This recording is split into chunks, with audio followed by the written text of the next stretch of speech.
Hello YouTube, this is BUB'S Comics coming at you with an overdue comic haul. This should be airing after Christmas, so I'm showing off a little bit of my Christmas loot, some pickups I had over the last week. Had a Grail come in and picked up a key off Instagram, and very happy with this group of comics I'm going to show. First off, let me go ahead and show you one thing that I got, which is this comic holder. It's a BCW comic store folio, so it's got a little magnet there and you can open it up, and inside you got your books. So I've been looking for one of these for a while, wanting a good one that I could take with me to and from shops, and also when I sell books and things like that, quit at R2, and get things done like that. So here's I'll just show you real quick some books that I'm selling here lately. I think that's XMen and the Micronauts 2, signed by Bob Wycheck. That's a Marvel Holiday Special signed by Ron Frenz. Master of Kung Fu signed by Francisco Francavilla. Wolverine 131, I forget who signed that. And Cable 24 or 27 or something, signed by Bob McLeod. And I still need to show off my Bob McLeod 24. Still need to show off my Bob McLeod original sketch that I had done at the last con, but I'll get to that. And so this is the little comic store folio. So that's so that I can pack my books to and from. And I like this one because it has a nice little, looks like a flash symbol to me. So really happy with that. Thanks to the wifey for getting me that and all the other great stuff she got me, including R2. Say what's up, R2, what's up? So he's pretty cool. I've been enjoying him constantly. He does all kinds of stuff. He rolls around. They had a huge sale on these, and I think they had the BB-8 droids. They have like 4 of them. And of course I had to get R2, because if you have a choice, and you got to get one, that's the one you got to get. Next I had a quick little prize winnings from Centauri Stir Fry, or Centauri Stir Fry. I guess I'll say that it's from Stir Fry, of course. And so he was okay. R2 agrees. So he gives his little weekly giveaways if you comment on his videos. So I suggest you do that. And he drew me this, and I had no. Oh, I assume he drew it. I have no idea. I had no idea that he could draw. That's pretty good. That's way better than I could do. I haven't tried to draw in a long time, but if I did, I know it wouldn't be this good. So it says, sorry Bob, ha, before 2020 Christmas, or Merry Christmas before 2020.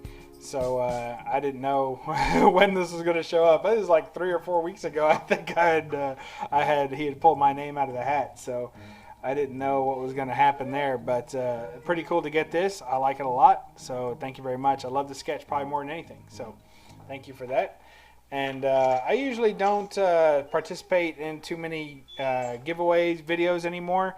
I've kind of done away with that because my collections got to a point where, you know, when I was first starting out collecting, I really enjoyed picking up all these things and these kind of random things, but I don't do that near as much anymore. So I kind of leave that for other people to collect. So I've not been doing too many contest videos lately. So that's it. But this one I happened to comment on. It was a comment win, so there you go. And I really liked what he was giving away, which was Justice League Dark and Wonder Woman, The Witching Hour #1. And I have been looking forward to getting into the Justice League Dark. It's been recommended to me by several people, so I was looking forward to getting into that. So he sent me that. In addition to that, he also sent several other books. So I won't show them all off here, but I will show this was a standout to me, which was Bloodstrike #1, and I love this because it's got the bootleg Cable and the bootleg Wolverine in it, along with, I'm sure, other bootleg characters that I don't know as well.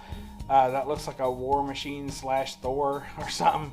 This chick's got 4 arms, so her name's just Foreplay, really. So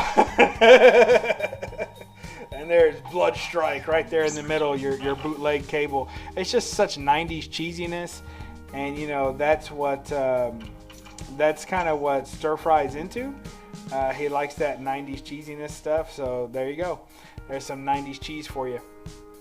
Then also you have see. Oh, and I think his name's like Deadlock or something like that. It's so cheesy. It's great. So keep that one out to look at. I picked up this Man-Thing #1. The Books A Million near me is stopping their sales of comic books. They're no longer going to be selling comic books at my local Books A Million, affiliated store. So that sucks. So they had all their comic books on sale for $1. And it's already been picked over pretty good by the time I got to it. But they had this fried pie variant, Man-Thing #1. I thought looked pretty cool. You can see the little fried pie right there. Man-Thing #1. So there you go. So I picked up that one. Here's Spider-Man #4. I don't think there's, or Spider-Woman, I'm sorry, #4. I don't think there's anything too significant about this. I guess some people will call it a bondage cover. She's definitely bound. But just great art. Nice Cockerum and Y-check. So, you really can't go wrong there. Pretty cool, solid looking. I love her little window box there of her. It's just awesome. It's just a cool cover, and I couldn't beat the price on it. Picked this up off Instagram for like $1. Really, really happy to have it. It's in great condition too. A little bit of writing on the cover, but that kind of stuff doesn't bother me too bad. I suppose it should, but it doesn't. And it says Marvel's newest superheroine is caught between two supervillains, but the question is, can she survive? Well, it's only issue #4, and it doesn't say limited 4-issue set, so my guess is yes. To know her is to fear her, and then there she is, all strung up by the hangman. Here is XMen Legends poster book. So this would have came packaged with Legends series, and so of figurines or posable figures, if you will.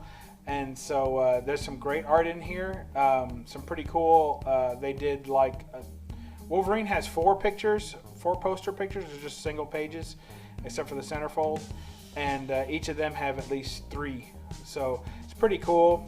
Wolverine gets the first run, and pretty much all the pictures in here are pretty good except for one cheesy Gambit. The rest are pretty good. Here is Black Panther Collector Core #1. Really happy with this one. I have the Collector Core, or the Legion of Collectors, Batman and Superman. I have sold several of these comics off. I had the Aquaman and the Harley Quinn. I had all those before, but I sold them off because they weren't really characters I cared about, and if I could get more for them and buy stuff I did care about. But I love that this scene here where you get 2 on the cover too, it just looks awesome. I just think it's so cool. And the way that they kind of did the dark in the background, kind of dark tones with the sunset or whatever. It's just really, really cool. I just love the way they did that one, so I went ahead and picked that one up. It was pretty cheap. Picked it up on Instagram too. Here's my key for the day, or one of them. This one is Uncanny X-Men 282. You can hear that little 1mm Mylar crunching. This one is first appearance of Bishop. So here's what I'll say about this comic. Other than it's obviously a key, it's Bishop's first appearance. But when you talk about Hulk 180 being the cameo appearance of Wolverine, Bishop has less time in this comic. He's on the last page, last panel appearance, and that's it. And he's on the cover. And I think that cover appearance makes the difference. So this is the first appearance, by all accounts. Like, you rarely see anyone mention it as a cameo. Everyone pretty much calls it first appearance of Bishop. But really, he's not even in the comic, except for on the last panel. And the rest of it is just, everyone else. So it's really crazy how you can have a first appearance that has far less to it than, say, the Hulk 180 has of Wolverine. But because he's on the cover, it's pretty much recognized as his first appearance. So there you go. But I'm still happy to have it. Extending my key run, picking up all these keys. And it's just a pretty cool cover anyway. I mean, really, you can't go wrong with it anyway. So I went ahead and picked up Uncanny X-Men 282 near mint copy for peanuts, really. Did really good picking. This book is still affordable. You can find good, high-quality versions of this book on the cheap, and slab it yourself if you need to have it in a slab. So that's what I would do. That's probably what I will do with this one down the road if I can keep it in such good condition until then. So there you go. Uncanny X-Men 282 First Appearance Edition. Here's my personal Grail. I didn't think I was going to get any more Grails this year. After getting Giant Size X-Men #1, I was pretty much done. I didn't think I was going to be picking up any more Grails for me. But what's funny is that I started thinking back to some of the books that I really wanted when I first started collecting. And this is one of them. So Cave Woman #1, the Prehistoric Premiere Special Collector's Issue. This is #1, first print. And this book is not ridiculously high to get, but on average, for a decent condition copy of this book, it'll sell from like $250 to $350 on eBay. So now I have mixed out on this book a couple of times. Every now and then it'll fly under the radar and sell for under $100. Never slabbed for that cheap. Usually the slabs go for a minimum of $150 when they get stolen. And this is one that I stole. The front cover presents very well.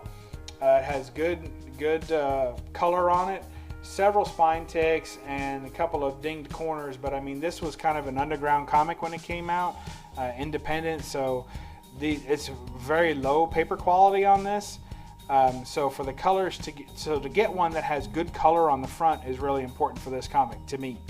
And that's the kind of thing that when you get it slabbed, they don't talk about cover color condition, you know, because on these low print run books, these independent titles, the page quality is so poor, it's not really a printer error or anything. It's just you got one.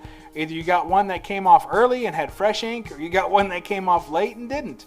And the ones that aren't as didn't have as much ink in the run, they're a little bit faded out covers, or a little bit spotchy, or the color is kind of blotchy or ghosted looking. But this one has nice crisp colors, very bright, very vibrant colors. You can really see the snake and the detail in the tail, and of course the detail of Cave Woman, Miriam. So very, very happy to have this. The knock on this book is that it has a pretty dirty back cover. It looks like somebody kept it in a bad bag and board maybe, but I don't really care. It's also very hard to find this book raw. Almost every copy that I come across was graded, and I wanted to have a raw copy because I wanted to read it first. I'll probably get it slabbed after this, but I really just wanted to read it. I didn't have any copy of it, and Bud Root, the artist and creator on this book, had put several notes and letters to the readers and things like that in these books, and I was worried that if I got a reprint of it, that it would not have the original letters inside. I enjoy reading those. So this, you know, obviously because it's first print, has all that. So I read it. It's a great story, and I can't wait to read #2. And I think there's only 6 in this first volume run, and I think I have 3 of them. So I've got a few more to get. But this was the money book. This is the most expensive Cave Woman book there is. Very low print run, very hard to come by in the wild. You never see it, and even if you're trying to buy it online, it's hard to get it at a fair price. And I paid probably a fifth of what the going rate of this book is, so basically stole it. But I've been trying to steal it for a year, and then just finally it all clicked at the end of the year, because books like this, when I first started collecting, tell me a book costs $150 to $350 depending on condition and slab, and I've been like, I'm out. I'm never paying that much for a book. And then here we are, a few $1,000s later on the wall, and you look back down at this book, and you're like, why haven't I bought that yet? That's crazy. So, so here it is. So finally I have it. So that's it, everybody. Thanks for joining me. Got a few keys in this run. Got a couple of contest winnings, a couple of pickups. This one had it all, I reckon. So thank you. If you like this, subscribe. The videos, we're coming pretty hot and heavy about once a day, but instead of buying all those books once a day, I'm buying bigger books like once a week. So there you go. No Faces Chat should be coming back soon too. We took a small hiatus while Roger did some moving and DS Comics did some working. So I want to thank Centauri Stir Fry as well. Check his channel out for the stuff he sent me, and of course that cool drawing. And No Faces Comic Chat should be probably back around New Year's Eve, so check us out then. And we will talk to you soon. And thank you, and read a comic. Bye.